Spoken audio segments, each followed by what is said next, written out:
Horicon, Wisconsin. January 1987.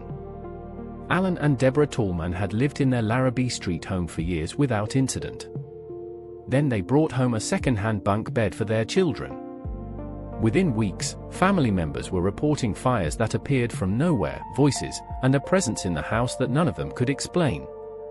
The bunk bed was purchased from a second-hand store in late 1986.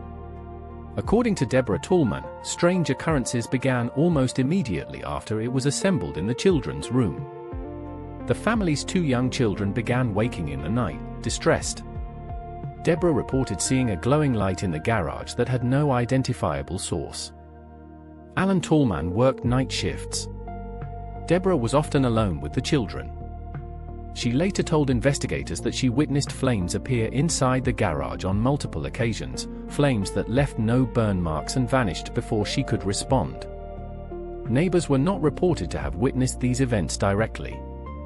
The activity reportedly escalated through winter into early 1987. According to accounts given to media and investigators, one of the children told Deborah that a witch visited the room at night. Alan Tallmann himself described waking to find a figure at the foot of his bed, described as dark, featureless, and briefly present before disappearing. Deborah Tallmann contacted their local parish priest, Reverend Wayne Dobratz of St. Malachy's Catholic Church in Horicon. Dobratz visited the home. According to his own account, he felt an overwhelming sense of oppression inside the house and agreed that the family's distress was genuine, though he stopped short of formally declaring the case diabolical. Word of the case reached local media in early 1987. The Tallmanns agreed to tell their story publicly, appearing on The Shannon Lazars Show, a Wisconsin television program. Their accounts were consistent across multiple interviews. Neither Alan nor Deborah had a prior history of making public paranormal claims. The Tallmanns ultimately removed the bunk bed from the home in the spring of 1987. According to their account, the activity ceased almost immediately after it was taken away. They declined to specify where the bed went. By mid-1987, the family had relocated from the Larrabee Street address.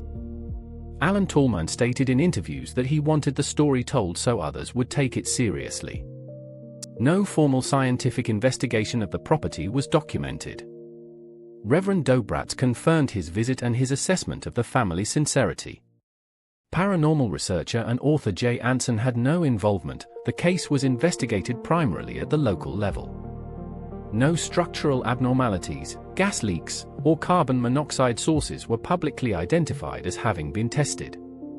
The skeptical reading is straightforward: no independent witnesses, no physical evidence, no environmental testing on record. The family may have experienced sleep disturbances, hypnagogic hallucinations, or collective stress responses.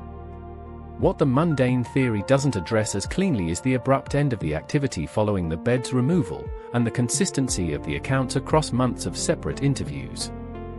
The Tallmanns weren't looking for attention, they moved away quietly once the activity stopped.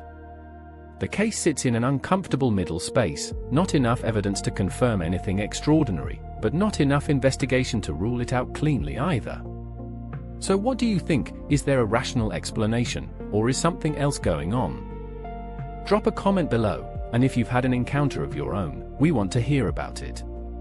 Subscribe to WT Historical for more documented cases from the edge of history.